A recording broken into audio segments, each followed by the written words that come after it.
let's dive into this crazy world. Mad Max. Fury Road. I mean, the action in this film is just off the charts, right? Absolutely insane. Over 200 on-set injuries. Wow. 150 custom-built vehicles just wrecking everything. They even launched a crew member like 40 feet through the air. Really? It's wild. Sounds more like a war zone than a movie set. Exactly. So how did they even pull this off? It's interesting how the film's themes, survival, pushing boundaries, that kind of bleeds into the whole production itself. Yeah. A lot of that comes down to the director, George Miller. You know that famous quote of his? Oh. If it's not exploding, it's not Mad Max. And he lives by that, doesn't he? Totally. But our sources, they reveal that Miller really had to fight for that vision. Studio execs, they wanted to go the CGI route. Of course, cheaper, safer. Right. Cut costs, minimize risk. But Miller, he was adamant about practical effects, like whenever possible. He had a vision and he stuck to it. Yeah, and you can see it, like everywhere in the film. But the war rig, that's like the prime example. Oh, yeah. 6 months to build this monster. 6 months. 6 months. And they just wreck it. Like seconds in this crash scene. Seriously? Gone. That's crazy. All that work? The resources, the manpower, all for like a few seconds on screen. I mean, why even bother? Yeah. Well, Miller, he gets it. Practical effects, they just hit different. How so? Think about it. You see that metal twisting, exploding? Yeah. You feel it, Yeah. It's visceral.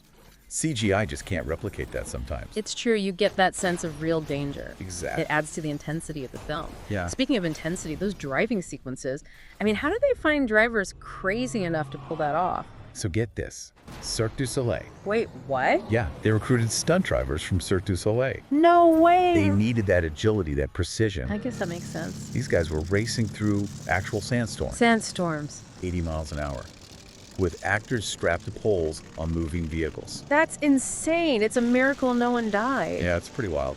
Cirque du Soleil, who would have thought? It's like this crazy blend of artistry and just pure daredevilry. Totally. And they didn't just stop there. No. This commitment to doing things for real, it went way beyond the stunts. Oh, yeah? Like what? The Doof Warrior, the guy with the flamethrower guitar? Oh, yeah, he's The actor, IOTA, he actually played that flaming guitar while bouncing on a bungee cord. Hold on. A real flamethrower. On a bungee cord. No CGI trickery. All real. You're kidding! And that's just one example. Miller, he insisted on authenticity. Wow. Even cast real amputees for a Morton Joe's army. No way! Yeah. I mean, talk about attention to detail. They really went all out, didn't they? Greatly. But it wasn't just the stunt performers, the background actors, the main actors too. They really pushed their limits. Oh, absolutely. Tom Hardy, he's known for his method acting, right? Yeah, like he really immerses himself in the role. Becomes a character on and off set. So what did that look like on Fury Road? Well, showing up late, getting into this headspace, that was normal. But this might freak you out a bit. To stay in character, he was eating live moths. Live moths. Okay, that's a choice. Yeah, not sure what the reasoning was there. But hey, dedicated, right? We were sure. And the intensity, it wasn't just Hardy's weird snacks. Oh. One scene, he accidentally punched Charlize Theron right in the face. Whoa, Furiosa herself. Yeah. That must have been awkward. Whole crew just froze. But Theron, she just laughed it off. Apparently said something like, "It's Mad Max, what did I expect?" Talk about a pro. I mean, she shaved her head for this role, did almost all her own stunts. And that wig, the super flammable one? The fire hazard, right? Yeah, imagine wearing that in the scorching desert. Oof, talk about commitment. Seriously. And speaking of the desert, filming in Namibia for 8 months. That must have been brutal. Oh, it was rough. Sandstorm swallowing the whole set. Wow. Scorching heat. Logistical nightmares. Yeah, not exactly a walk in the park. No wonder there was tension on set. You think? It's amazing they even managed to make a coherent film with all that going on. It really speaks to the dedication of everyone involved, pushing themselves to the limit, all for Miller's vision. Absolutely incredible. Yeah, filmmaking. It's a team effort, that's for sure. Yeah. And Fury Road, it really shows what you can do when everyone's on board, even when things get, well, a little crazy. Speaking of crazy, we got to talk about the Gigahorse. This thing was like a monster truck on steroids, double Cadillacs, all matched together. And it wasn't just for show. That thing was fully functional, ready for war. Imagine seeing that beast rolling across the desert. Must have been a sight.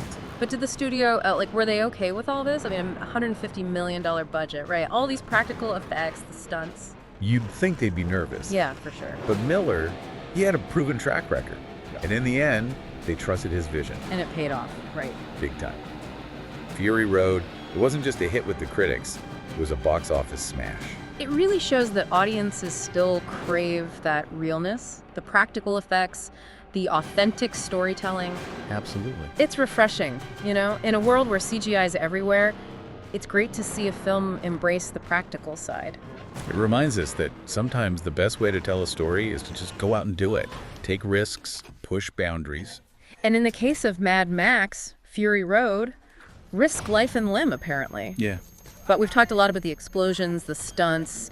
What about the actors? I mean, emotionally, that must have taken a toll. Yeah, that's a good point. They were pushing themselves to the limit, physically and emotionally. Hardy's method acting, as extreme as it was, it shows his commitment to the role. Yeah. And Theron, shaving her head, the stunts, those harsh conditions, that's some serious dedication. 8 months in the desert, surrounded by explosions and crazy characters, doesn't sound like a relaxing vacation. Not exactly. I'm amazed they all survived the shoot. It makes you wonder, though. All that tension between Hardy and Theron, maybe it actually fueled their performances. You think so? It's possible, right? Their real-life dynamic feeding into Max and Furiosa's conflict makes it even more believable.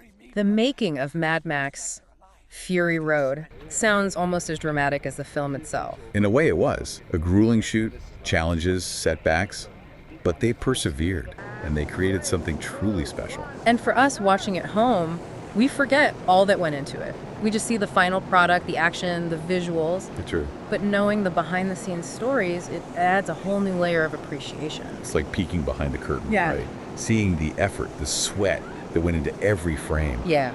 It reminds us that filmmaking, it's a collaboration. And Mad Max, Fury Road, it shows what can be achieved with a shared vision. Yeah, so for anyone who hasn't seen Mad Max Fury Road yet, what's the one thing you'd want them to know? Prepare yourself. It's an experience unlike anything you've seen before. It grabs you and doesn't let go. Visually stunning, action-packed, and surprisingly thought-provoking. That's a great way to put it. It's a film that demands to be seen, but knowing what we know now, the effort, the dedication, it feels like more than just a movie. You're right. It transcends the typical action flick. It's a testament to human ingenuity, resilience, vision. It really pushes the boundaries of what's possible in filmmaking. Yeah. They created a whole post-apocalyptic world out there in the desert. And that's what makes it so unique. It lives and breathes in its own reality. A reality built on, well, sweat, blood, and a whole lot of twisted muddle. And it stays with you long after the credits roll. Knowing all this now, the behind-the-scenes stuff, the risks they took, does it change how you view the film? Does it make those action scenes hit harder? Knowing it was mostly real, they put their lives on the line. It makes you appreciate the artistry, the dedication. It wasn't just about explosions and stunts. They created a world, a real world. It's authentic, unforgettable. Mad Max, Fury Road. It's a testament to practical effects, to a director's vision, unwavering commitment. Pushing boundaries, challenging conventions. Maybe it'll inspire other filmmakers to take risks, to innovate. So we've reached the end of our deep dive into Mad Max Fury Road. We'll leave you with this. Think about everything that went into this film. The work, the sweat, the sheer craziness of it all. Now go watch it again, see if you notice anything different. Pay attention to the details, the audacity of it all. And let us know what you think. Until next time, keep exploring, keep questioning, and keep diving deep.